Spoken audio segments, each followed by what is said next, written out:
الحميد المجيد.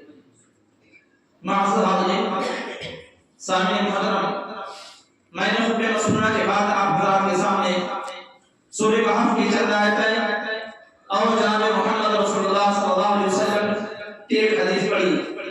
میں کوشش کرتا ہوں کہ اس آیت کریمہ اور اس حدیث کے تعلق سے کچھ باتیں آپ کے سامنے گوشت گزار کی جائیں، رکھی جائیں. اللہ رب العالمین صلی اللہ علیہ وسلم مجھے حق اور سب بات کہنے کی توفیق عطا فرمائے.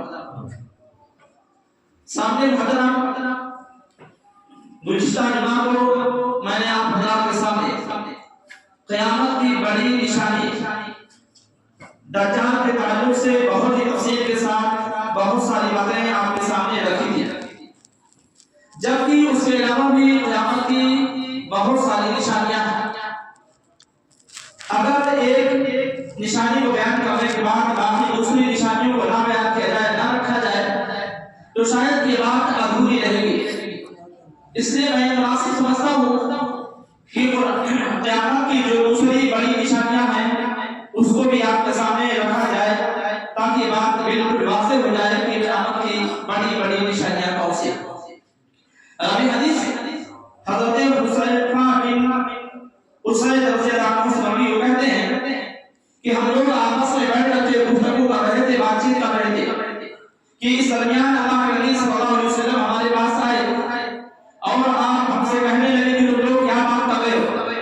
تو صحابہ کرام نے صلی اللہ علیہ وسلم کو جواب دیا، کہا کہ اللہ کے نبی ہم قیامت کے تعلق سے ڈسکس کر رہے ہیں، آپس میں بات چیت کر رہے ہیں کہ قیامت کب قائم ہوگی، کیسے قائم ہوگی. تو اس موقع پر اللہ کے نبی صلی اللہ علیہ وسلم نے صحابہ کرام کو جواب دیتے ہوئے کہا کہ جب تک یہ 10 چیزیں ظاہر نہیں ہو جائیں گی تب تک قیامت قائم نہیں ہوگی. یعنی آپ صلی اللہ علیہ وسلم نے انہیں قیامت کی 10 بڑی نشانیوں کو بتایا. آپ نے فرمایا الدخان یعنی دھواں، قیامت کے قریب قریب دھواں نکلے گا اور یہ قیامت کی بڑی نشانیوں میں سے ایک نشانی ہوگی. اسی طریقے سے دوسری نشانی الدجال یعنی قیامت کے قریب قریب دجال نکلے گا اور یہ بھی قیامت کی بڑی نشانیوں میں سے ایک نشانی ہے. اسی طریقے سے تیسری نشانی خروج زمین سے ایک جانور نکلے گا اور یہ جانور نکلنے کے بعد لوگوں سے کلام کرے گا، بات کرے گا. حالانکہ کوئی بھی جانور جو بات نہیں کرتا ہے، لیکن جب یہ جانور نکلے گا تو یہ لوگوں سے بات کرے گا. چوتھی نشانی طلوع شمس من مغربها، سورج کا مغرب سے نکلنا، مغرب سے نکلنا. اسی طریقے سے پانچویں نشانی آپ نے فرمایا نزول عیسیٰ بن مریم، حضرت عیسیٰ علیہ السلام کا دوبارہ اس دنیا کے اندر نازل ہونا آنا.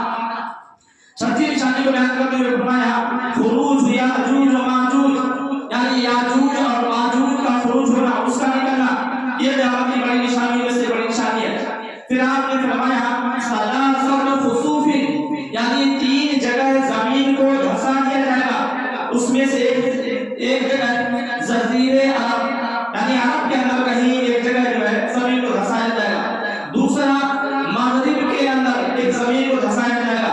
اور اسی طریقے سے تیسری زمین مشرق میں یعنی پورب میں کہیں ایک زمین کو دھسایا جائے گا. اور اس کے بعد لاش اور آخری نشانی کہ ایک آگ نکلے گی، یمن سے آگ نکلے گی اور تمام لوگوں کو ہاں کرتے ہوئے میدان محشر کی طرف لے جائے گی. یعنی یہ ٹوٹل 10 نشانیاں جو قیامت کے قریب قریب تمام نشانیاں ظاہر ہوں گی. معزز حاضرین، آئیے اس آیت کریمہ کی طرف جو میں نے خطبے و سننا کے بعد آپ کے سامنے تلاوت کی ہے. آئیے دیکھتے ہیں کہ آخر اللہ رب العالمین اس آیت کریمہ کے اندر کیا ارشاد فرماتا ہے. اللہ نے کہا ثم اتبع سببا، پھر وہ دوسری سمت آئے. یعنی جو اللہ رب العالمین یہاں اشارہ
سے ذوالقرنین نے وہ دیوار بنائی.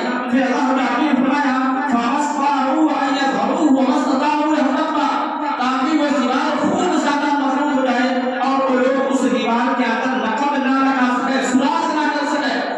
تو اس طریقے سے اللہ رب العالمین کے حکم سے اللہ رب العالمین نے ذوالقرنین کو حکم دیا اور انہوں نے ایک دیوار بنائی اور اس دیوار کے پیچھے یاجوج اور ماجوج وہاں پر سامنے محترم. لیکن مسئلہ یہ ہے کہ وہ روزانہ وہاں سے نکلنے کی کوشش کرتے ہیں. وہ جو دیوار ہے اس کو روزانہ کاٹنے کی کوشش کرتے ہیں اور کاٹتے بھی ہیں اور کاٹ کر کے وہ دیوار کو اتنی پتلی کر دیتے ہیں، اتنی پتلی کر دیتے ہیں کہ قریب ہے کہ وہ لوگ وہاں سوراخ کر دیں اور وہاں سے نکلنے کے قریب ہو جائیں.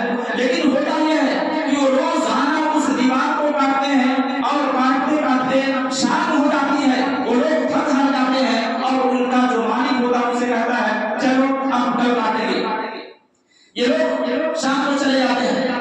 جب صبح دوبارہ آتے ہیں تو دیکھتے ہیں کہ وہ دیوار مکمل ہو چکی ہے، یعنی ان لوگوں نے اس دیوار کو جو کاٹا تھا، کاٹ کر کے کام کیا تھا، اللہ رب العالمین نے اس دیوار کو پھر سے دوبارہ مکمل کر دیتا ہے. پھر دوسرے دن لوگ آتے ہیں اور اس دیوار کو کاٹتے ہیں اور پھر کاٹتے کاٹتے جب اس دیوار کے کٹ جانے کے بالکل قریب ہو جاتے ہیں تو پھر وہ لوگ تھک جاتے ہیں اور پھر ان کا جو مالک ہوتا ہے یہی چنا کرتا ہے کہ چلو آپ کل کاٹیں گے.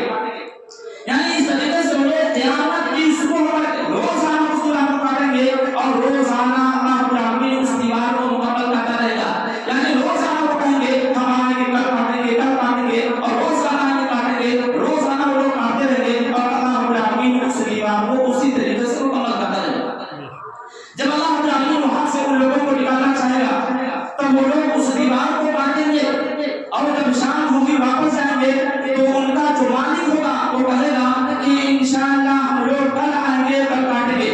اور جب دوسرے دن کل آئیں گے تو دیکھیں گے کہ وہ لوگ دیوار اتنا ہی ہے، یعنی وہ لوگ دیوار کو جتنا کاٹ کر کے گئے تھے اب دیوار مکمل نہیں ہوئی ہے، بلکہ کاٹ کر کے جتنا چھوڑ کر کے گئے تھے وہ دیوار اسی طریقے سے ہے. اور پھر جب دوسرے دن آئیں گے کاٹیں گے تو پھر دوسرے دن اس دیوار کو کاٹ کے جائیں گے، اس میں سوراخ کر دیں گے اور پھر وہاں سے وہ لوگ نکل جائیں گے.